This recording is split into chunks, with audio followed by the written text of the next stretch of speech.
Allez, bonjour à toutes et à tous, très heureux de vous retrouver. Je vous remets la caméra un peu pour vous rappeler de temps en temps qu'il y a un humain derrière l'écran, et puis ça fait toujours plaisir d'avoir une tête humaine et pas juste des graphiques. Ceci dit, je vous rappelle comme d'hab, on va vite aller sur des graphiques, c'est un peu tout l'intérêt. Mais bon, bref, en petite guise d'introduction, donc ce dont on va parler aujourd'hui, donc on l'a dit, dans tous les briefs hebdo, on est à la mi-année, mais c'est surtout, on est à un point très précis dans l'année, en tout cas dans l'année boursière, c'est quand on arrive au Q3 en général, les troisièmes trimestres sont principalement rythmés par du trading estival, c'est-à-dire c'est un peu le moment où les traders en chair et en os ils ont un peu autre chose à foutre. Donc, les robots tournent toujours, je vous rappelle, ils bossent 24 heures sur 24, 7 jours sur 7, 365 jours par an. Donc c'est vrai que cet adage boursier du sell in May, go away, ça fait plusieurs années qu'il marche pas. De toute façon, comme tous les adages boursiers, ils n'existent que pour faire parler les imbéciles. Donc le principe, c'est juste de dire, voilà, le trading estival, historiquement parlant, c'est quand même quelque chose qui a laissé une trace. Et de toute façon, ça se voit, les volumes baissent quand même, même si c'est pas non plus quelque chose qui a une vision prophétique. Donc le but ici, c'est de comprendre que si on fait ce brief pour se préparer à la session de trading estivale, c'est parce que bah, c'est pas le même type de trading que le reste de l'année. Voilà. Donc c'est la première des choses à comprendre. Moi, je me prépare toujours avant de partir l'été. J'ai différentes alertes. Pour transparence, je crois qu'on en avait même déjà parlé. J'ai justement une alerte en général vers mi-fin mai qui me dit, oula, on commence déjà à se préparer par le trading estival, c'est-à-dire, en général, je réduis un peu les tailles de position pour pas être surpris par des mouvements de baisse puis d'augmentation significative de la volatilité. En gros, vous voyez qu'il ne se passe plus rien d'un coup, ça compris, mais boum, d'un coup tout explose. Et c'est vrai que bon là, qu'en général, l'explosion peut balayer les prix un peu à la hausse, à la baisse, avant qu'une forme de tendance émerge. Pourquoi je vous dis ça? Bah parce qu'en général, le trading estival, il y a deux types de schémas, comme tous les marchés. Hein, d'accord, c'est range ou tendance. Les gens ont une fâcheuse image dans la tête à s'imaginer qu'il se passe rien l'été et que du coup il y a que des ranges. Grosso merdo, on peut laisser en mai, juin et on reviendra en septembre. On sera grosso merdo au même endroit. Alors c'est complètement faux, c'est clairement faux. Là, au contraire, il y a même pas mal de tendances en fait qui se produisent pendant l'été et surtout en général sur les phases de breakout. C'est-à-dire c'est là où c'est pas très intéressant parce qu'en fait on sort du range mais c'est pas palpitant. C'est pas aussi impulsif qu'un breakout de tendance dans lequel on aurait souvent l'habitude avec beaucoup de volume. Donc c'est de dire, il y a souvent des breakouts qui se passent l'été, mais c'est des breakouts mous. Donc c'est la première des choses que je vais vous apprendre. Quand vous allez regarder ces graphiques, regardez ceux qui, sur des UT justement, daily, hebdo, proposent des ranges déjà matures. Pas mal de chances qu'ils break en fait pendant l'été, mais ils vont pas breaker avec le panache que vous auriez l'habitude de voir. Donc niveau psychologie, il faut s'habituer à dire ok, ces trades-là vont être un peu plus longs, plus lents, et les signaux techniques seront peut-être un peu plus mous, et il va falloir faire avec. Autrement dit, les cassures de cycle, elles ne sont pas aussi franches que quand il va y avoir beaucoup de volume. Ok, donc ça c'est la première des leçons à bien comprendre. Il y a souvent pas mal de breakouts de tendance qui se font pendant l'été. Et évidemment, en général, bah, quand vous revenez en septembre et que les volumes reviennent, la plupart du temps, ces tendances, elles ont fait les trois quarts du chemin. Donc, ne pas trader en été, c'est une énorme connerie, et ça, je peux vous parler d'expérience. J'ai fait comme tout le monde ce mauvais adage boursier de Saline May, go away, profite de tes vacances, tu reviendras en septembre, tout se passera bien. Non, c'était une énorme connerie et d'expérience, je peux vous dire que franchement, il y a beaucoup à y gagner à justement préparer son trading estival, c'est-à-dire trader ses anticipations de tendance et quand ça casse, ne surtout pas être gêné par le fait que ça manque de volume. Au contraire, souvent, vous allez avoir des trading contrariens qui se mettent en place l'été avec des cassures techniques qui sont opérées et des gens qui vont dire ah mais regardez ça casse sans volume, c'est du trading estival, c'est du trading algorithmique. Ça, je vous jure, j'ai bouffé du père Mabert me raconter ce genre de conneries pendant des années et des années. Il m'en a fallu pour me rendre compte que ces gars-là racontaient n'importe quoi et que justement il y avait de très belles opportunités à saisir pendant l'été. Condition de s'être bien préparé.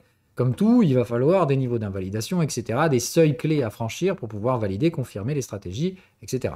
Bon, trêve de blabla, on passe sur les graphiques directement. Ok, donc sur les graphiques, on va repasser toutes les grandes classes d'actifs parce que là, donc l'avantage, c'est que je ne suis pas limité aux 20 minutes, comme sur les briefs hebdo, donc on va pouvoir passer tout le monde sans que je sois pressé. On va passer toutes mes grandes classes d'actifs, on va même peut-être refaire un tour sur le Forex, qui est pour moi pas très intéressant depuis un bon moment. On va repasser vite fait sur les paires majeures, parce qu'il y a pas mal de trucs à dire. Non, on ne parlera pas du yen, qui est extrêmement dangereux, mais l'euro-dollar, why not? L'intérêt ici, c'est donc de comprendre que dans cet environnement-là, alors laissez-moi juste me foutre mes petites flèches, l'intérêt, c'est de rechercher tout ce qui pourrait produire des ranges matures en daily, en hebdo. Là, je ne vous spoil pas, mais c'est clair qu'euro-dollar, ça va être très très intéressant dans cette mesure-là, pour définir des seuils d'intervention, d'éventuels retours sur ce type d'actifs. Ou pas, hein. Comme d'hab, on n'en sait rien. Tout va être basé sur des mises en place de stratégies et attendre que les mouvements de prix se mettent en place. Ok, donc on va commencer quand même par le Big Daddy, S&P 500, d'accord?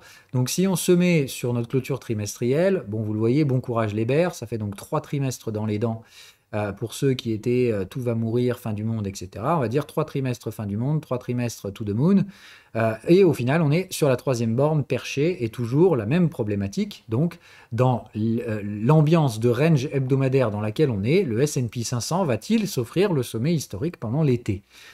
Ce qui, d'une part, me semble tout à fait plausible. Maintenant, en général, c'est vrai que squeezer la troisième borne, je ne suis pas très favorable. Donc rappelez-vous ce qu'on a dit. Il y a deux états de marché, l'état en range et l'état qui va entrer en tendance. L'entrée en tendance, si elle se fait pendant l'été, se fait donc de manière plus molle, par des volumes amoindris, mais elle n'en est pas moins une tendance, et il faudra la suivre. Bon, là, on l'a vu de toute façon, les tendances sur le S&P sont les tendances séculaires de très moyen terme des macrocycles, etc. Donc, ici, on était au mieux sur un environnement de pullback. Vous savez donc que sur un pullback, la troisième borne, c'est take profit. Ça veut juste dire que tous les gens qui traitent ces tendances depuis le cycle 2008, et le cycle de dette, et les sous-cycles de dette, d'accord, mais le cycle économique, c'est 2008, qui a monté jusqu'en 2020. Évidemment, certains disent on est sur un nouveau cycle. Bon, moi j'ai toujours un peu de mal à juger ça. Je pense qu'on est toujours dans le même cycle d'endettement de 2008 et que le Covid, ça a juste été un truc qu'il a fallu gérer. Mais on est pour moi toujours dans le même cycle. Donc qu'est-ce qu'on a fait avec le Covid? On a évidemment imprimé beaucoup d'argent pour éviter le problème, le repousser à plus tard. Ce problème, normalement, devrait être repoussé encore, mais à ma fin du macro-cycle, c'était 2030. Ça, c'était en lien avec les modèles qu'on avait déjà. Normalement, vous les connaissez, je ne vous les ressors pas, hein, vous les connaissez. Donc les cycles de Gartner, les cycles de Armstrong. Si j'arrive à mettre mes petites flèches, pourquoi j'y arrive pas? Ah voilà, ok. Ok, donc ces cycles que vous avez ici, donc c'est de dire normalement le cycle en cours, fini 2024, il y a de fortes probabilités qu'on soit en ATH là-bas. On voit les bornes de volatilité maintenant qui se rouvrent, mais quid de la troisième borne? Donc on n'achète pas ici sur la troisième borne. Et comme on se dit ici, il y a quand même pour ma part de fortes chances qu'on revienne visiter le canal de tendance. Bon, le canal de tendance, je les ai cachés ici. Bon, vous pouvez les remettre sans problème, mais bon, c'est très facile à faire. Je vous rappelle, donc quand on monte, on prend les deux derniers creux et on reporte une parallèle au sommet. Donc vous voyez que le canal fait à peu près ça. Ça veut dire qu'effectivement, si on poursuit dans ce canal, il y a toute probabilité d'obtenir un nouvel ATH vers les 5000 points, grosso merdo, Q1, Q2 l'année prochaine. Ok? Ça veut dire, à mon avis, je pense que le rythme de ce canal sera maintenu jusqu'à l'objectif. Arrivé à la troisième borne, clairement, c'est pas le timing d'acheter.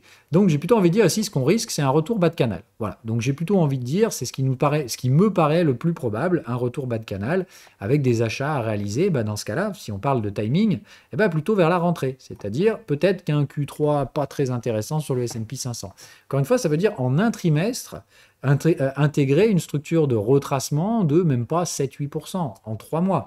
Autant dire bonjour l'ennui mortel et très probablement des rotations à l'intérieur du S&P 500. Donc dans ce cas-là, j'ai envie de dire, est-ce qu'il y a vraiment du trading à faire indiciel pour ma part sur les US en achat groupé, c'est-à-dire le S&P 500? Pas vraiment. Est-ce que ça vaut le coup de mettre en place des stratégies de couverture? Bon, peut-être, comme je vous dis, moi ça va être plus de dire, je me positionnerai éventuellement sur le VIX, en espérant avoir ici des stratégies intéressantes. Mais c'est pareil, il va y avoir des rollovers, tous les mois, il va falloir revoir les positions, et puis encore une fois, il y a des spreads assez importants en général sur le trading du VIX. Mais bon, pour ma part, moi, ma stratégie estivale, ça va être, j'ai encaissé mes bénéfices sur le S&P 500, d'ailleurs, il n'y a plus, et à partir de là, je suis plutôt en couverture sur le DAX, qui me semble un peu faible, enfin en tout cas qui a plafonné, j'ai des beaux signaux de renversement dessus, donc je m'attaque plutôt au DAX. Mais sinon, c'est achat de VIX. Voilà. Donc, c'est plutôt de dire ça. Pour ma part, sur la stratégie indicielle de cet été, ce que par rapport à je vois sur les graphiques, donc l'arrivée de troisième borne ici, j'ai pas le moins de signal vendeur, donc je ne peux pas vendre un truc pareil, comme je vous dis. À partir de là, je vois le rythme qui correspond à peu près à ce que je veux, mais on est plutôt sur des résistances et des zones où c'est pas très attractif d'acheter. Donc, j'achèterai pas le S&P 500. Maintenant, je reste à l'achat de pas mal d'actions, et ça ne change absolument rien puisque je vise donc la fin de ce cycle. Et c'est là que je récupérerai mes profits sur les différentes actions. Sur la partie indicielle, pour ma part, ça va être couverture sur le VIX parce qu'ici, on est sous le support et c'était la zone que, pour ma part, j'avais mise en exergue pour jouer mes stratégies acheteuses. Là encore, pas trop de surprise, si on se positionne au niveau canal de tendance, peut-être pourquoi il ne veut pas mes trucs, hop, vous tracez le canal de tendance à la mano, ou sinon, voilà, vous voyez qu'on est pareil dans la partie basse de ce canal, et que pour ma part, ici, tout comme sur le S&P 500, je pense qu'on va avoir un retour bas de canal, sur cette zone-là, je pense qu'on n'aura aucun mal à revenir au moins sur la zone des 20-22. Comme je pense qu'on va consolider en ordre rangé, c'est-à-dire pas catastrophe, explosion de bulles spéculatives ou je ne sais quelle connerie je peux voir chez les bears, je m'y couvre quand même. C'est plus de dire, je pense que si le marché devait avoir une surprise de volatilité, une surprise, ce sera au niveau de la volatilité. Dans ce cas-là, ça voudrait dire rompre ce canal. Bon, ça me paraît encore une fois assez peu probable, étant donné qu'on a tradé sous le bottom ici. Donc j'ai plutôt envie de dire, d'un point de vue graphique, ce que ça me donne ici, c'est qu'effectivement, c'est un peu long fleuve tranquille sur la volatilité, mais comme ici, j'ai des signaux d'achat, les mêmes signaux que je n'ai pas sur le S&P 500, d'accord? Donc bas de canal, donc sur un canal de tendance, des signaux de tendance, dans des fins de cycle, clairement, ça m'intéresse. Voilà. Donc, je me positionne plutôt sur le VIX. Et si je me trompe de timing, c'est-à-dire si l'échéance mensuelle sur laquelle je suis ne produit pas de rendement, évidemment, je rollerai le contrat sur le mois suivant. Il n'y a pas de souci. L'objectif, c'est vraiment pour moi donc de prendre du VIX tant qu'il est sous les 14, viser un retour au moins dans les zones médianes, 22, et garder une partie en assurance. C'est plus de dire, si ça devait dérouiller, c'est clairement le VIX qui le marquera avec une réaction assez épidermique qui débordera dans ce cas-là le canal. Tant qu'on ne sort pas de ce canal, pour ma part, je vais jouer que des rebonds de VIX qui me permettent de générer un peu de cash. Et surtout de hedger un portefeuille à côté qui est à l'achat. Les stratégies sur les indices européens. Bon, là, comme je vous l'ai dit, c'est plutôt de dire, là, j'ai des signaux en hebdomadaire, j'ai donc un top de range, une confirmation de prix et du surachat, ici, que vous ne voyez pas. Il faut que je vous remette... Bon, allez, on va remettre les canaux, comme ça, au moins, ça sera fait. Ok. Bien. Voilà, donc ici on a une divergence de momentum qui me pose problème, des signaux sur les cassures de cycle qui m'indiquent que de toute façon on n'ira pas très très loin ici sur le DAX. Le risque évidemment c'est d'aller s'offrir quelques ATH avant, c'est tout à fait envisageable également sur le DAX, mais c'est plus de dire pour l'instant j'ai des petites positions sur le DAX qui m'invitent à penser qu'ici le double top va peut-être rejeter un petit peu, sans que pour autant je pense qu'on casse. C'est plutôt des stratégies de court terme pour ma part, de travail de ces zones de troisième borne qui ont été franchies un peu n'importe comment. Bon, c'est plus de dire, j'ai des signaux un petit peu plus intéressants sur le DAX, sur les UT de plus court terme. C'est pas en hebdomadaire que je vends le DAX, absolument pas. Pour moi, ici, le but, ça me paraît très peu possible, très peu imaginable de voir le DAX baisser sur des zones hebdomadaires. C'est plus des stratégies de plus court terme que j'ai sur le DAX. Mais ça me sert de stratégie de couverture. N'étant plus acheteur d'indices, je préfère soit chercher des indices qui donnent des signaux sur les UT de plus court terme, c'est le cas du DAX, ça peut l'être également pour le CAC, mais j'ai pas trop l'habitude de trader le CAC, moi. Et du coup, le VIX. Le Hang Seng, par contre, lui, c'est l'inverse, c'est des signaux acheteurs. C'est assez rigolo d'ailleurs, parce que ça fait donc plusieurs années que quand les États-Unis s'envolent, la Chine se prend une douille, etc. Et bien ici, c'est plutôt la Chine s'est consolidée, mais de ouf, de l'année 2021 et 2022 pour la Chine, c'est juste dramatique, les baisses de valorisation. Pour ma part, ici, on est sur des stratégies extrêmement intéressantes en achat. Et on a des signaux de tendance sur des canaux de tendance haussiers. Donc pour ma part, ici, je suis à l'achat des indices chinois. En plus d'avoir certaines actions chinoises en plus. Mais ça, c'est vraiment pour moi, les indices chinois proposent des stratégies d'investissement relativement intéressantes. Alors on me dirait comment tu peux être non acheteur du S&P, éventuellement vendeur d'Europe et acheteur de Chine. Eh bien c'est plus de dire, déjà d'une, en Europe je ne suis pas totalement vendeur, c'est juste des stratégies d'un petit peu plus court terme qui me permettent de hedger un petit peu l'exposition très haussière du reste de mon portefeuille sur la partie investissement action. Après, la partie chinoise, désolé, je traite juste ce que je vois. Je pense que la Chine n'aura aucun mal, au courant des prochains trimestres et de l'année suivante, de revenir visiter les zones médianes ici, avec une forte probabilité de les franchir, en fait. On voit bien ici qu'il y a une grosse zone qui tire, et c'est, encore une fois, beaucoup de rendement. C'est de dire, pour ma part, ce que les États-Unis auront énormément de mal à délivrer. Je sais qu'il y en a qui s'imaginent qu'on va encore to the moon sur les US. Ça me paraît compliqué. Alors qu'en revanche, je pense qu'au côté chinois, il n'y aura aucun mal à tirer à peu près 30% de bénéfices. Et là, on parle d'un rendement indiciel, c'est-à-dire si en plus de ça vous arrivez à surperformer l'indice en prenant ceux qui surperformeront bien dans la cote, ça peut être très intéressant. Voilà pour ma part sur la partie gestion indicielle. Les trucs auxquels il faut faire attention, c'est ça. C'est de dire si effectivement on venait à voir le VIX monter, les junk bonds se rediriger vers les zones basses, ça peut être catalyseur de vraies crispations. C'est de dire, ici on a maintenu le bottom qui avait été fait pendant le Covid, pour l'instant ça tient, mais j'ai pas de structure très haussière. J'ai surtout un gros squeeze. Si on venait à sortir de ce truc par le bas, attention, pour ma part, c'est nouveau plus bas à venir sur les junk bonds. Ça pourrait, et je vous l'avais dit, rappelez-vous, on en a déjà parlé, donc je vais revenir là-dessus, Ça pourrait venir d'un truc qui se passe pas bien aux US cet été. Je rappelle, la Fed, elle est en train de monter les taux à plus en pouvoir dans une bulle de dette sans nom aux États-Unis avec pléthore d'entreprises zombies.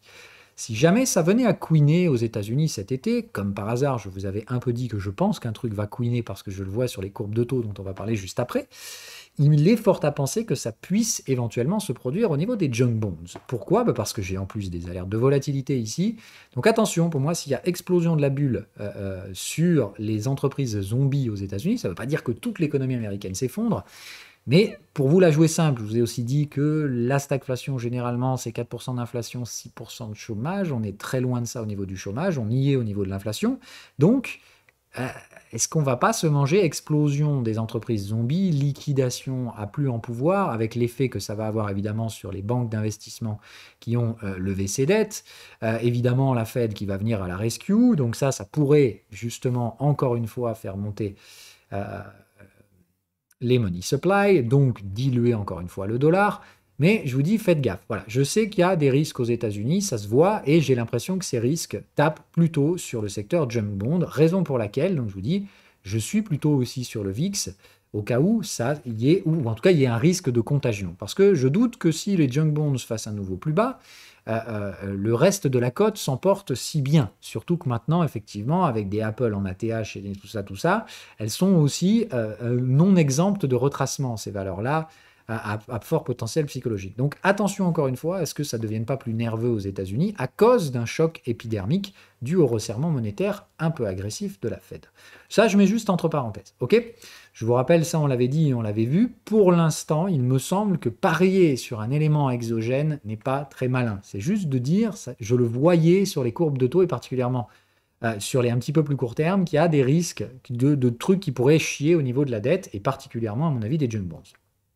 Maintenant, ici, c'est pour l'instant toujours, d'accord, plutôt un long fleuve tranquille. Donc, c'est de dire, tant que je n'ai pas, sur les UT un petit peu plus court terme, appelle ça, c'est mon indice de mesure de l'accommodation ou du resserrement monétaire. Donc, on est pour l'instant dans un resserrement monétaire, puisqu'on est dans la partie supérieure du graphique, mais concrètement, ça va. On est en train de desserrer un petit peu la vis. Donc, à surveiller ici, est-ce que justement, on va avoir un souci, c'est-à-dire par exemple la Fed continue de monter les taux et ça couine, et dans ce cas-là derrière la Fed est obligée d'intervenir et d'assouplir le marché, d'accord? Ou alors bah, effectivement on y va tout droit et on vient rechercher le bas de canal, et ici va se poser la question de l'arrivée sur ce gros support. Est-ce qu'ici dans ce cas-là la Fed continue de nous jouer sa rhétorique hawkish, etc. Ou justement on continue et on s'assouplit et après on se normalise sur cette phase un petit peu médiane. Moi je suis toujours très favorable aux deux scénarios, raison pour laquelle je pense que tout peut bien se passer. Je ne vais pas anticiper des mauvaises choses. Je sais juste que certains marqueurs de risque m'invitent à être prudent. Je prends donc des assurances. La volatilité coûte pas cher, donc plutôt une assurance de volatilité avec des hedges sur des indices qui peuvent être assez sensibles. Évidemment, si on veut à avoir une bulle de crédit, et en plus de ça, si ça explose aux US, bah évidemment, c'est clair que là, ça va prendre un peu cher, et dans ce cas-là, être positionné sur des valeurs qui bénéficieront d'une dévaluation du dollar. Ok? Donc, c'est plus ici, pour ma part, des entreprises qui réalisent un chiffre d'affaires à l'international, de préférence, et dans des secteurs de croissance. C'est un peu tout l'intérêt de ce truc-là. Ok. Bon, voilà un peu le deal. L'autre truc dont on avait parlé, c'est la liquidité. Très important aussi. Si la liquidité ici, pour une raison X ou Y, venait à continuer de se resserrer, je rappelle, c'est concrètement essayer d'accumuler les handicaps tout en espérant que le marché ne va pas cracher au milieu.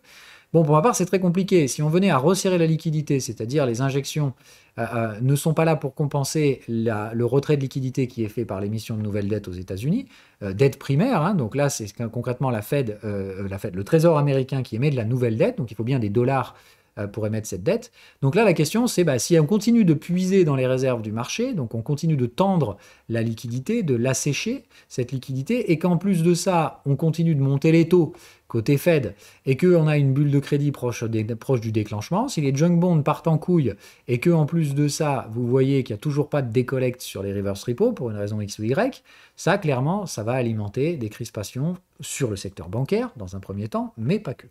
Bon, le secteur bancaire, lui, par contre, c'était je sais plus quoi, l'indice bancaire, c'était JKE, je crois. Eh ben non, c'est pas ça, JQE, non. Mince, Regional Bank. Voilà, KRE, pardon. Ok, donc là, par contre, ce qu'on voit, c'est qu'ici, pareil, on a eu les alertes de volatilité. Donc, attention, hein, pour moi, c'est plus ou moins sur ce type de secteur-là que ça peut taper. C'est pareil, on est revenu ici retaper le support. Et si on venait ici à foutre les banques régionales avec un nouveau pic de volatilité, pour ma part, c'est casser le plus bas. Ça pourrait être en conjonction avec une explosion du VIX et une explosion des junk bonds. Donc, clairement, pour moi, la target aux États-Unis, je vois à peu près où ça peut être. Je vous l'ai dit, j'ai des marqueurs qui m'inquiètent par rapport au positionnement spéculatif des traders obligataires sur cet été, qui m'invitent à penser que eux prévoient que ça va pas se passer linéaire, tranquille, tout va bien. Voilà. D'un autre côté, je vois que le marché anticipe une nouvelle hausse de taux de la Fed, ce qui me paraît être une énorme connerie, puisque ça sert à rien, concrètement, cette nouvelle hausse de taux, c'est pour envoyer un message aux investisseurs. Et d'un autre côté, ça risque de faire sauter le bouchon de la volatilité sur les junk bonds, hein, puisque, encore une fois, 25 points de base de plus sur un taux sans risque, c'est 1-2% de plus sur les junk bonds, au minimum, hein, puisque eux, évidemment, derrière, toute levée de capital nécessaire pour rouler cette dette va être faite avec des taux encore plus élevés de base. Bon, là, si je vous parle en charabia, c'est pas très grave, oubliez ce que je viens de dire. Voilà pour la partie donc indicielle globale. Un petit tour sur les forex. Donc pour moi, l'euro-dollar, ici justement, on est sur des ranges daily, bien flat, arrivé ici d'une structure assez magistrale de retournement en baissier haussier, donc la canal baissier, canal haussier, donc lavage total. Donc pour moi, sortie de la lessiveuse vendeuse, à mon avis, je pense, un bottom historique probablement fait sur l'euro-dollar. Je vous rappelle, tout le monde était là, sous la parité, direction 80 centimes, puis bref, énorme connerie. Bon, donc bref, pour ma part, je vous avais dit aussi, moi j'allège, hein, puisque j'avais quand même acheté l'euro-dollar depuis les zones des 1,08. Hein, en toute transparence. Donc moi j'ai fait 1,08, 1,06, 1, et là, donc forcément, ici, j'ai récupéré des profits, pas bien gros, hein, puisque malgré le Moyen-Âge, ça n'a pas été la folie. Donc moi ici, ça a été encaissement et neutralisation des positions sur l'euro-dollar. Et à partir de là, bah, je me pose la question. Voilà, ça fait plusieurs mois qu'on est à blanc ici. Et clairement, pour ma part, si on a sorti de ce truc-là, je prendrai le sens de la tendance, quelle qu'elle soit. C'est de dire, je pense qu'on peut avoir des tendances cet été sur l'euro-dollar. Et pour jouer, comme on l'a dit, des cassures molles. C'est-à-dire, ne vous attendez pas à avoir une bougie impulsive. C'est vraiment le truc, 45 degrés, c'est chiant, ça ennuie tout le monde, un peu comme ce genre de truc, à la hausse ou à la baisse. On voit bien les zones qui sont à viser, et comme par hasard, on est le cul au milieu. Pour ma part, soit on va trader sur du 1,15 à la rentrée en septembre, soit on revient chercher la limite de parité, où pour ma part, de beaux achats peuvent même être pris par là-bas. Ok, donc je ne sais pas, tout ce que je sais, c'est que je pense qu'il va y avoir des mouvements tendanciels cet été sur l'euro-dollar. Tendanciel par là, j'entends pas donc cassure de cycle, explosion de volatilité et blabla tous les matins, mais des rythmes de mouvements qui seront probablement relativement directionnels, dans le sens où, si vous les prenez, il ne faut pas couper les trades trop vite. Ok, donc voilà un peu pour moi tout l'intérêt. Je ne sais pas pour l'instant, je n'ai absolument aucune gestion du risque à gérer pour l'instant sur l'euro-dollar. Mon petit favori, c'est plutôt aller chercher cette zone-là, mais encore une fois, j'en sais rien du tout, et c'est plus de dire, si ça joue à la baisse, j'aurais probablement du mal à vendre l'euro-dollar, mais je serais très heureux de pouvoir l'acheter vers cette zone-là à la rentrée. Donc effectivement, en fait, d'un point de vue trading, je préférerais ça parce que ça me permettrait de trader, mais d'un point de vue investissement, je préférerais ça parce que ça me permettrait d'avoir de bons prix à la rentrée. Donc, l'euro-dollar, sincèrement, je ne sais pas, mais les deux niveaux m'intéresseraient pour le mois de septembre, soit pour jouer un move haussier et encaissement sur la zone des 1,15 en septembre pour laisser une consolidation se mettre en place éventuellement, soit éventuellement, donc, aller chercher ici la zone pour avoir de beaux achats à gérer en septembre-octobre. Ok, l'USD-Yen, je vais très rapidement dessus juste pour vous dire, allez-y et vous allez vous faire casser les doigts. L'intégralité du marché attend une intervention de la Banque centrale du Japon, une intervention un peu in extremis. Pour ma part, c'est dans ces environnements-là que vont se produire les patterns de volatilité. J'ai pas l'alerte de volat pour l'instant sur le USD-Yen, mais je vous mets mon doigt à couper que, à mon avis, ça va pas tarder à arriver. Donc, restez tranquille, ok. Vous voyez bien qu'ici, c'est du grand n'importe quoi. Moi, j'ai bouffé des stop-loss il y a l'année dernière ou il y a 2 ans, je sais plus, sur l'USD-Yen parce que c'était du grand n'importe quoi quand on est venu ici exploser. Regardez les écarts types qu'on a mis. Donc, du grand n'importe quoi ici. Je ne sais pas ce qu'on fait sur l'USD-Yen. Soit c'est une normalisation, soit c'est, je ne sais pas, mais en tout cas ici, il y avait un signal qui montrait que ça devait, que ça se passait pas comme prévu. Donc pour ma part, il y a eu des invalidations sur l'USD-Yen. Je ne sais pas ce qu'il en est. Est-ce que ça va normaliser? On avait juste un excès, ou est-ce que c'est bien le signe que quelque chose a changé? Je ne sais pas. Je ne traderai plus pratiquement l'euro-yen pour ma part. Je le regarde parce qu'il peut avoir des effets géopolitiques sur ceux qui tradent le Nikkei et sur éventuellement par Par ruissellement, ça peut avoir un effet sur d'autres indices de la région asiatique au grand large, parce que le Japon est quand même une très grosse économie asiatique. Ça reste une économie importante en Asie. Donc, faire attention à tout ça. Je regarde l'USD-Yen, mais je ne le traderai probablement plus avant des années.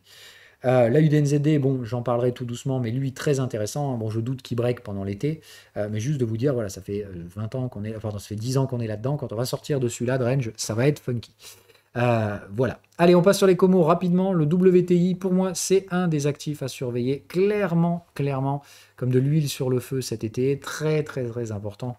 Celui-là, dans le sens où, effectivement, on voit bien le range en hebdo, on voit bien l'accumulation en daily. En soi, on est dans les mêmes zones de prix depuis pratiquement 6 ou 8 mois. Le range daily est extrêmement mature et tous les ranges le sont. Donc ici, vous avez le range de court terme, mature, le range de moyen terme, mature, et le range de long terme, enfin de long terme, on va dire le range un petit peu plus hebdomadaire, qui attend sa phase de maturité avec l'atterrissage sur la troisième borne hebdomadaire. D'accord? Donc la troisième borne hebdo qui devrait normalement être faite là. Puisqu'on a eu un petit départ ici de quelque chose. Bon, c'est vrai que c'est pas encore fifou, on n'est pas non plus sorti du contexte, mais pas loin. Donc le but ici, c'est renversement de contexte après un contexte qui a tenté de déborder la moyenne, égale pour ma part, on doit venir rechercher ces zones un peu plus médianes. Attention, le contexte baisse, hein, donc ça dépend du temps qu'on met pour y aller. Donc on ne peut pas dresser un objectif. Je doute clairement qu'on se retrouve en septembre avec un pétrole à 106 dollars. Maintenant, encore une fois, attention, s'il y a intervention monétaire aux États-Unis pour sauver un système bancaire en faillite d'entreprises zombies et des effets de contagion, je vous garantis que le pétrole remonte à 106 minimum. Hein. C'est toujours pareil, mais dans ce cas-là, ça viendra d'un débasement du dollar. Ok, donc à faire attention sur ces trucs-là. Maintenant, donc, pour ma part, faire très attention quand même au pétrole. Je vous résume un peu ici la situation géopolitique. Donc avec d'un côté des acteurs qui font tout pour essayer de faire remonter le prix du baril, et à côté de ça, vous avez des parieurs spéculatifs aux États-Unis qui shortent les produits à échéance, c'est-à-dire les futurs. Donc bref, encore une fois, attention entre le pétrole papier et le pétrole réel. Il y a un moment donné où il y a quand même un sous-jacent qu'il ne faut pas oublier. D'un autre côté, on traque sur le plan technique, on est en squeeze, ce qui sous-entend encore une fois pour ma part, attention au regain de volatilité quand ce truc-là pourrait péter. Bon, pour ma part, le mouvement, c'est ça, c'est haussier, ça, c'était le temps pour les bears. Je pense toujours qu'ici, le mouvement sera haussier. Je ne jouerai pour ma part que les mouvements haussiers sur le WTI s'ils venaient à se produire. Pour produire un mouvement haussier, le niveau à casser cet été, pour déclencher une sortie de range, ce serait de casser 83 dollars. Autant dire, pour ma part, ça me paraît littéralement impossible. Mais en revanche, 83 dollars, ce sera ma target pour l'été. C'est de dire, si le pétrole vient chercher ces 83 dollars, j'hésiterai pas à accompagner ce type de mouvement. Voilà. Pour la partie silver, alors là, bon, on va pas se mentir, les cocos, range hebdomadaire mature, les troisièmes bornes sont en place.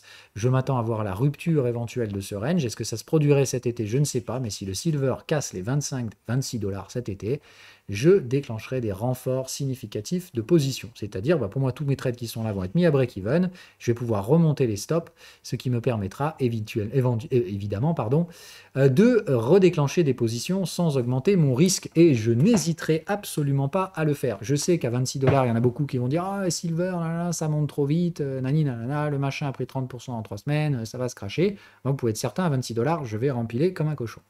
Voilà, bon, c'est mon truc. Bon, gold, mon avis, un petit peu moindre mesure, mais j'envisage qu'il fera la même chose, c'est-à-dire, s'il casse cet été, attention encore une fois, vous n'en entendrez probablement pas trop parler, puisque donc pas non plus d'explosion de volatilité. Ce serait un peu une cassure molle, vous voyez, et à la rentrée, hop, on s'envoie une petite phase parabolique, on take profit, les gogoles achètent le sommet, évidemment, etc. Ok? Donc pour ma part, attention derrière, c'est plus de dire... On voit bien ici, pareil, les gros ranges hebdomadaires hyper matures. Attention, c'est dans ces environnements-là qu'on voit les cassures se produire pendant l'été. La cassure ici, elle est évidente, c'est clairement la zone des 2000-2100. Si vous voyez le gold qui revient chercher 2100, vous savez qu'il va passer à travers, mais il va y aller tout doux, sans faire de bruit. Vous serez tranquillement en vacances, vous n'aurez pas la une du Wall Street Journal parce que vous n'en aurez rien à branler à ce moment-là de regarder tout ce qui se passe dans le marché, mais mettez des alertes. Si ces alertes déclenchent sur le gold, hop, pareil, normalement vous devez déjà être à l'achat sur des trucs pareils, égal, on remonte ses stops, on éventuellement envisage des renforts, mais on prépare sa stratégie avant. Je vous rappelle, ce qui est important, c'est quand vous aurez les doigts de pied en éventail sur quoi que ce soit que vous faites cet été, sur un transat ou Dieu sait quoi, vous aurez généralement vos alertes qui vont se déclencher, et puis oh bon, voilà, c'est pas grave, je vais profiter des vacances. Non, c'est l'intérêt d'avoir préparé ces stratégies avant pour n'avoir qu'à les exécuter. D'accord? C'est très très simple, et de se dire, bon, au pire, là, c'est vrai que je vais pas le faire maintenant, machin, j'y vois rien avec le reflet sur le téléphone, je me mets une alerte pour le faire ce soir au calme. D'accord? Mais encore une fois, préparer ces stratégies et exécuter derrière, c'est absolument nécessaire. Ceux qui ne font pas ça en général s'en mordent les doigts à la rentrée. Parce que comme je vous dis, en général, la stratégie, c'est cassure pendant l'été et take profit à la rentrée. Ce qui fait concrètement, quand vous reprenez un intérêt sur le marché, bah, vos objectifs ont été atteints et vous avez raté complètement les trades. Voilà. Donc, à faire gaffe, pour ma part, les métaux précieux, ça peut bouger significativement cet été. Même chose pour le platinum qui, lui, est sur support. Pareil, regardez le truc. Ici, c'est même pas un range hebdo, c'est limite un range mensuel.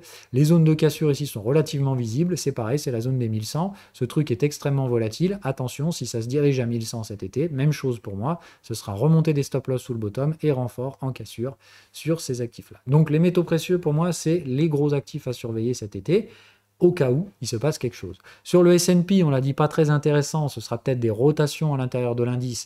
Dans ce cas-là, je prends plutôt des stratégies d'investissement sur de la couverture, c'est-à-dire acheter de la couverture pas chère, au cas où un truc se passe pas comme prévu. Et j'hésite pas à roller. Que je vous dis, c'est quand il y a les expirations du VIX, j'ai déjà mes alertes pour me prévenir de penser à roller sur le contrat suivant, etc. etc. Ok ? Je surveille comme de l'huile sur le feu les junk bonds, puisque ça pourrait être le marqueur déclencheur de ce schéma-là. Dans ce cas-là, il faudra regarder immédiatement derrière le KRE, les Regional Banks. Si elles sont en train de mordre la poussière en même temps, vous pouvez être certain que la chose qui suivra derrière, c'est une injection monétaire. Égale, vous devriez voir vos cryptos s'envoler en même temps, dû au débasement du dollar. Et peut-être même votre S&P 500 repartir à l'achat également. Ok, donc on fait attention, je dis, l'élément technique baissier ne serait peut-être pas dommageable pour vos actifs. Ok, je ne rentre pas évidemment dans la partie indicielle, dans la partie action, puisque pour ma part, c'est toujours la même stratégie, échéance mi-2024, et on fera le point à ce moment-là. Les cryptos. Allez, Bitcoin. Bon, je vais enfoncer direct la porte ouverte parce que j'ai pas envie d'aller très très loin, parce que ça, on en a déjà parlé dans les briefs. Pour ma part, Bitcoin peut s'apprécier uniquement si effectivement il y a intervention monétaire et donc dilution du money supply, autrement dit, baisse du dénominateur dollar. Dans ce cas-là, sinon, Bitcoin, pour moi, a fait un bon travail sur ce premier semestre. Je ne m'attends pas à ce qu'il fasse grand-chose cet été. Il n'y a pas de range mature. Bref, donc, pour ma part, ici, il n'y a rien à casser, rien à déborder. Je pense que Bitcoin va s'installer dans une forme de range, en gardant quand même des creux et sommets ascendants, puisque ça reste ma stratégie. Le prochain objectif graphique de cette stratégie, c'est d'aller trader la borne de volatilité. Bon, la voyez ici, je vais y rester. Elle est là, elle est en train de se fermer. Tac. Donc, cette borne de volatilité, à bout d'un moment, elle va se mettre à plat. Bon, je vous le donne en 1000, pour ma part, elle se mettra à plat vers cette zone-là, pour plusieurs raisons, mais voilà. Bon, bref, donc, c'est plus de dire, voilà, ça devrait se mettre là. La moyenne, elle est à peu près ici aujourd'hui, donc je pense qu'on va bloquer vers du 40-42 000 sur la borne de volate. Maintenant, je pense que cette borne de volate, on est très très peu probable de l'avoir et de l'atteindre direction septembre. Sinon, là, il faudrait encore plus accélérer que le canal en cours. Bon, ça me paraît un petit peu, on va dire, grotesque. J'ai ici plutôt utilisé une stratégie un peu plus rationnelle, mais si on se met donc, bottom à ici, si on regarde donc la régression linéaire, et que je la prolonge, cette régression linéaire me donnerait donc une atteinte au mois de mars l'année prochaine. Donc comme vous le voyez, pour l'instant, j'aurais plutôt tendance à dire Bitcoin peut au mieux continuer dans sa lancée. Je le vois mal, effectivement, gérer des accélérations haussières. Dans sa lancée, ce serait plutôt pas mal pour ma part. Donc on reste dans ce délire-là, mais la prochaine zone à viser, c'est les 45-46 000. Je pense qu'on les aura peut-être à la rentrée uniquement si on a eu un débasement du dollar. Sinon, on continue dans le lent travail ici. Donc s'il y a un choc, VIX, etc., plus intervention monétaire, Bitcoin prendra ça immédiatement, un pour un. Chaque nouveau dollar créé fera monter le prix du Bitcoin très clairement. Et dans ce cas-là, on peut éventuellement envisager en septembre de se retrouver là. Pour moi, est-ce que ça nécessite de prendre un trade? Non, puisque je vous parlais, s'il y a tendance, il doit y avoir range et sortie de ce range. Donc pour ma part, Bitcoin, au mieux, c'est on continue les stratégies en cours. Stratégie d'investissement qui, tout simplement, n'en ont rien à foutre de ces zones-là. Donc comme je vous l'ai dit, c'est soit on va chercher les premières zones d'attrait pour du take profit éventuellement en investissement sur les zones de troisième borne, et dans ce cas-là, l'été sera plutôt profitable pour vos portefeuilles dû à un débasement monétaire potentiel, mais je ne prendrai pas ce pari. C'est pour la raison pour laquelle je ne regarde pas trop Bitcoin. J'ai plutôt l'impression que cet été, justement, tout le monde va se désintéresser des marchés crypto et beaucoup font le pari, oh bah du coup pas d'intérêt égale les altcoins à la cave. Bon, moi j'ai plutôt l'impression que c'est justement ce qui va pas du tout se passer, c'est-à-dire à l'inverse, si je regarde la dominance Bitcoin, je la vois en train de chercher des sommets et une fois qu'elle va les trouver, ça va pas être chouette, hein, puisque pour ma part, la dominance Bitcoin, elle va faire de nouveaux plus bas sur le cycle à venir, c'est-à-dire direction 30%. On est à 50, ça fait quand même une grosse douille sur la dominance de Bitcoin. Donc c'est vrai que je vous dis, pour moi Bitcoin, mis à part un débasement monétaire, je le vois pas vraiment aller très très loin. Il y a eu tout ce délire sur les ordinals, etc. Mais on voit qu'au final, tout ça, c'est du blabla comme d'hab. Il n'y a pas grand-chose et l'activité est très très vite retombée. Donc on fait gaffe. Hein, pour ma part, l'innovation, elle ne se produit pas sur Bitcoin. Et on l'avait déjà dit, c'est pas ce qu'on lui demande. Donc c'est bien qu'il y ait eu quand même des discussions autour de potentiels nouveaux cas d'utilité sur Bitcoin pour développer un petit peu, tout comme l'or possède la joaillerie et des cas d'utilité économique. Mais globalement, la plupart de l'or, il est dans des coffres et il sert à que dalle et c'est tout ce qu'on lui demande. D'un autre côté, la dominance Ethereum, bon, désolé, j'en vois plein me dire « Oh non, Ethereum sous-performe, il vaut mieux rester sur Bitcoin », il raconte n'importe quoi, parce que là, on a une énorme et magnifique tendance haussière. En plus de ce truc-là, franchement, je ne vois pas le moindre signal baissier, quel qu'il soit. Donc c'est juste de dire, sur un truc comme ça, tout montre qu'on a envie d'aller chercher des nouveaux plus hauts sur la dominance Ethereum. Donc, moi, je me pose plus la question de savoir si on va avoir un flippening à la fin du prochain cycle ou pas, plus que l'inverse. Et si on a un flippening, je vais toujours dire, ce sera probablement le signe qu'il faut d'ailleurs se barrer d'Ethereum. Enfin, se barrer. Qu'il faut peut-être diluer un peu Ethereum dans Bitcoin. Mais ça, c'est un autre débat.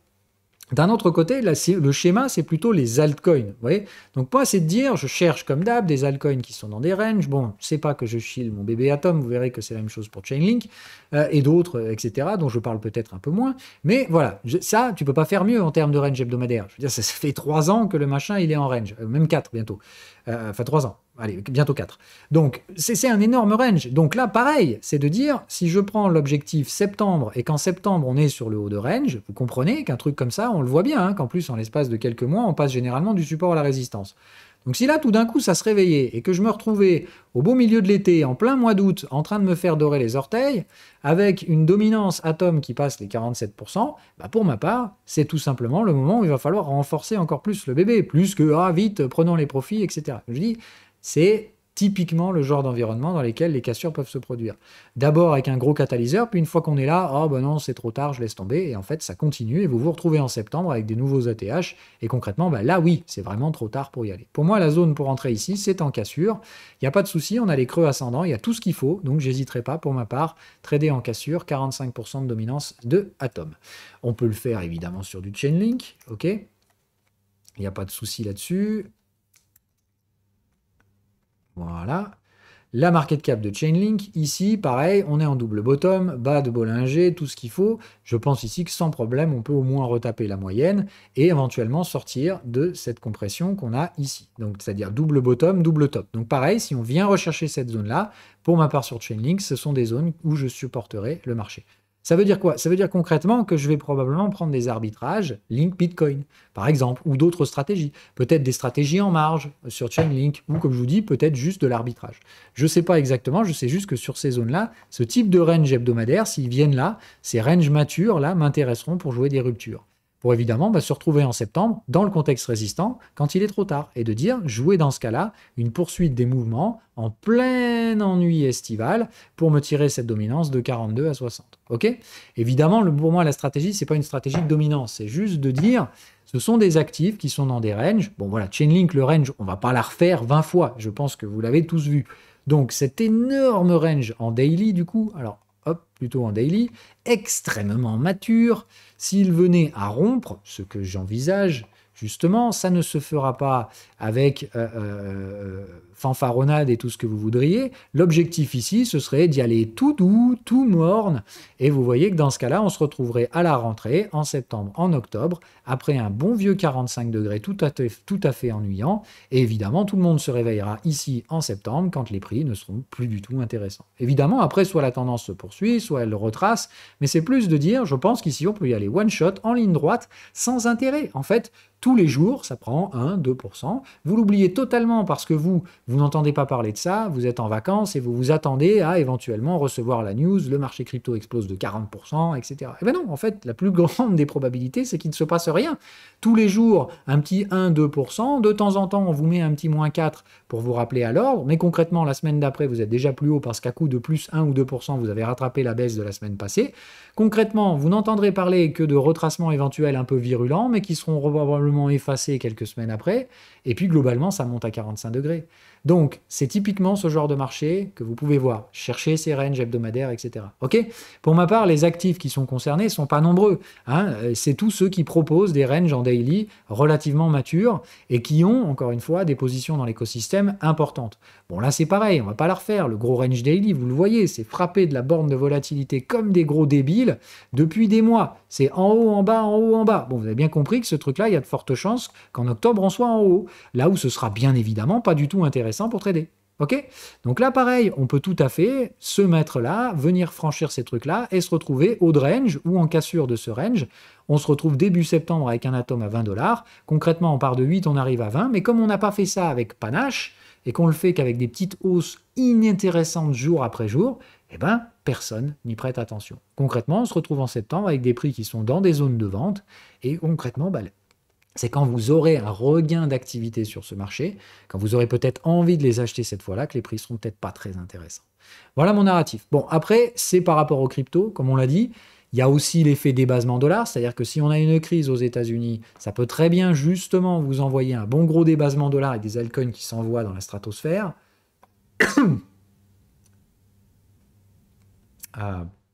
Pardon, je ne sais pas si c'est encore là. Oui, c'est bon. Donc voilà, bon, désolé pour la toux. De toute façon, on ira au bout. Donc voilà un peu le deal. Restez sur quelques cryptos, celles qui proposent des ranges en daily de préférence. Il y en a beaucoup. Moi, pour ma part, interdiction formelle d'acheter des pumps. Hein, c'est de dire, si un machin d'un coup pump, etc., tout le truc là. Moi, ce qui m'intéresse, c'est ceux qui vont franchir des résistances sans pump. Voilà. Je veux surtout pas aller voir attirer l'attention du spéculateur, tirer le chaland. La bonne vraie tendance de valeur en hebdo, c'est celle qui bouge les prix de la clôture Q2 à l'ouverture Q4. Concrètement, le Q3, généralement, les meilleurs rendements que vous allez faire là-dessus, c'est du 45 degrés, inintéressant, surtout pas du pump and dump et de l'attrait, etc. Sauf si, évidemment, on a dit, il y a un catalyseur. Je vous ai mentionné aussi que je prévoyais éventuellement un catalyseur qui pourrait avoir éventuellement des conséquences monétaires. Si c'est le cas et qu'on débase le dollar, tout va monter. Indice, crypto, tout ce que vous voulez. Donc, on se prépare à l'éventualité, on n'anticipe pas. Ok. Mais donc, hormis ce cas de figure, c'est-à-dire d'un coup vos cryptos font la une en même temps que tous les marchés parce qu'il y a une crise bancaire, dans ce cas-là, ce qu'il y a, c'est que vous n'aurez pas de headline crypto. Là, à ce moment-là, ça va pas être le shitcoin machin qui explose de 60%, le nouvel Eldorado des cryptos spéculateurs. Non. Par contre, si à ce moment-là, c'est « Oh mon Dieu, le resserrement monétaire de la Fed est une catastrophe, le système bancaire n'arrive pas à encaisser, etc., la Fed doit intervenir », là, vos cryptos vont exploser. Mais encore une fois, ce n'est pas elles qui vont faire la une. Et c'est ça qui m'intéresserait. Donc, si on a ce facteur macro éventuellement, OK pour la volatilité. Hormis ça, d'une, vous ne devez pas spéculer en anticipation d'un problème, c'est juste de savoir que s'il se produit, vous devez dans ce cas-là agir en conséquence. C'est-à-dire, pour ma part, le portefeuille est déjà positionné. S'il y a un débasement en dollars durant l'été, mon portefeuille va en profiter et je ne vais pas renforcer nécessairement des positions existantes. Hormis celles sur lesquelles j'avais déjà prévu de renforcer. Peut-être justement des atomes, des Chainlink, des Monero, etc. Ok. Le problème, c'est que si ça se produit avec énormément de volatilité et que justement vous êtes en vacances les doigts de pied à l'air, c'est très compliqué de réagir. Et là, concrètement, si je dois me retrouver, moi, sur le téléphone, à passer des ordres à 5 ou 6 chiffres, ça va commencer à m'emmerder parce que je fais pas ça. Donc concrètement, ça va être de dire et c'est là où vous pourriez justement vous retrouver baisé. Ça, ce serait le pire pour moi, c'est-à-dire un déplacement catalysé des prix dû à un problème pendant l'été. Si tel était le cas, je suis conscient du fait que je pourrais probablement rater l'intervention. Parce que clairement, je ne passe pas des ordres conséquents sur le téléphone. C'est une règle, et dans ce cas-là, c'est pour ça qu'on a un portefeuille d'investissement. Concrètement, je ne vais pas me chialer dessus parce que je rate le truc. C'est juste de dire, justement, j'ai un portefeuille qui prévoit déjà ce type d'intervention éventuelle. Donc, dans ce cas-là, bah, c'est le portefeuille qui récupérera les bénéfices. Voilà un peu pour ma part les stratégies estivales. S'il ne se passe rien, ce qui est personnellement mon avis, je vais probablement perdre de l'argent sur les couvertures du VIX, mais c'est encore une fois une couverture. Le but ici, c'est plus de dire, si ça queen, ah bah le VIX, je vais me gaver. Si ça queen pas, c'est pas grave, mais ça coûte pas très cher en invalidation. D'un autre côté, une petite couverture sur le DAX, mais c'est des stratégies de court terme et clairement, je récupère mes profits très vite sur les supports. Je reste à l'achat de la Chine, toujours de l'impression monétaire là-bas, donc je vois difficilement comment ça va baisser, et très attentiste sur les matières premières, particulièrement les métaux précieux. Voilà. Donc faire attention, tous ces ensembles-là, de toute façon, profiteraient tous, je vous dis, d'un éventuel souci aux États-Unis que semblent voir certains traders obligataires à travers leur activité de trading, et contre lequel je reste donc prémuni, mais pas pessimiste nécessairement. Voilà, vous savez tout sur ce que je vais faire de cet été. Évidemment, comme d'hab, l'activité de Pro Indicators en sera impactée, c'est-à-dire, pour vous faire simple, je vais fermer le site. Alors, pardon, attendez, je vous remets la cam encore en clôture. Voilà, donc le deal, je ferme le site comme je le fais chaque été, tout simplement parce que sinon, bah, vous avez des délais d'attente un petit peu plus longs et un peu gênants pour ceux qui voudraient essayer les indices. Donc, par sécu, je vais fermer quand je suis pas là. Hein. Attention, il y a quand même des moments où je vais revenir ici, donc il y aura des fermetures, réouvertures, ouvertures, fermetures. Et évidemment, si vous déclenchez des essais, des indicateurs pendant les périodes d'ouverture, il faudra être tolérant sur le délai. Bon, de toute façon, maintenant, vous avez un mois d'essai. Donc, si je ne vous active pas dans les 20 minutes qui suivent, ou si jamais le lendemain, vous n'êtes toujours pas activé, éventuellement un petit mail pour me le rappeler. Mais vous inquiétez pas, normalement, j'essaierai de m'en occuper. Voilà, quand je serai très peu disponible, bah, le site sera fermé. Et dans ce cas-là, bah, il faudra attendre. Je suis navré, c'est comme ça. Je vous souhaite de profiter de vos vacances à vous aussi. Moi, je vais profiter des miennes. Comme je vous dis, mes stratégies sont là, mes alertes sont positionnées. Je sais ce que je vais faire dans chaque cas de figure. Je suis positionné aussi pour le cas de figure du ah merde, ça pète sans moi, c'est pas très grave. Au moins, je suis déjà dans le bon sens. Vous savez un petit peu tout. Je n'ai rien de plus à vous dire, si ce n'est bah, prenez vos propres graphiques, prenez vos propres chouchous, vos propres favoris, les trucs sur lesquels vous avez déjà investi, essayez de faire un peu ce tour d'horizon global. Bref, faites votre taf, prenez pas juste ce que je vous ai donné ici, comme d'hab, c'était pour vous montrer la direction. Voilà comment il faut se préparer pour son trading estival, avoir des plans, déclencher des alertes, et surtout, donc, je vous dis, être prêt éventuellement à subir aussi la volatilité. C'est-à-dire, normalement, si vous avez déjà fait votre travail en tant qu'investisseur, même s'il y a un pic de volatilité, vous devez normalement être exposé dans le bon sens. Voilà. Donc, je vous dis à la rentrée, je continue quand même, hein, normalement, dans la mesure du possible, le brief hebdo, etc., avec beaucoup d'irrégularités, on ne va pas se mentir, donc il est possible qu'il y ait des semaines qui sautent, ou que les briefs ne soient pas du tout enregistrés les lundis, etc., etc. Les tradings de flux sont arrêtés à partir de maintenant, donc je ne ferai pas d'émissions les mercredis, ou alors vraiment au compte-gouttes, etc. Mais bon, moi perso, je vous dis, j'ai déjà encaissé sur le S&P 500, les positions qui me restent sur les tradings de flux crypto ont été récupérées, et j'en garde certaines ouvertes, comme je vous l'ai dit la semaine dernière. Bref, j'ai plus grand-chose de bien croustillant à vous mettre sous la dent. Si on venait à toucher par une volatilité baissière quelconque cet été les zones qui m'intéressent, c'est-à-dire donc la borne basse de la volatilité horaire sur le S&P 500 et de son côté l'équivalent 4 heures sur les cryptos, évidemment que je me repositionnerai. Dans ce cas-là, je vous referai peut-être un brief de flux pour vous expliquer un peu tout ça. Mais n'oubliez pas, les stratégies qui sont en cours ne sont absolument pas invalidées. Hein. Donc, tous les trucs courts, pour ma part, et ça fait partie des stratégies que je surveillerai pour cet été. Voilà. Donc, borne de volatilité horaire S&P, borne de volatilité 4 heures pour les trading de flux sur les cryptocurrencies. Les majeurs, hein, je rappelle, pas mumuse sur les shitcoins du coin. Hein, voilà. Et les altcoins, pour l'instant, n'ont même pas encore démarré le deuxième flux, donc j'aimerais bien les voir le faire sur du Vatom, etc. Tout ça, tout ça. Si tel est le cas, je fais un suivi de flux classique sur les Atom Chainlink. S'ils cassent des résistances, égale deuxième flux, je traderai le deuxième flux à l'achat jusqu'à ce qu'il y ait une troisième borne, etc. Tout y quanti. Voilà. Bon, j'essaierai de vous faire des vidéos dans la mesure du possible s'il y a des trucs intéressants de ce genre. Je vous souhaite à toutes et à tous d'agréables vacances. On se retrouve à la rentrée, un petit peu plus structuré, un petit peu plus régulier, etc. C'est toujours un peu le bordel pendant les vacances d'été. De toute façon, je suis le seul à gérer ce truc-là, donc c'est encore une masse astronomique de travail. Et j'ai moi aussi le droit de dorer mes petits orteils. Allez, ciao, ciao!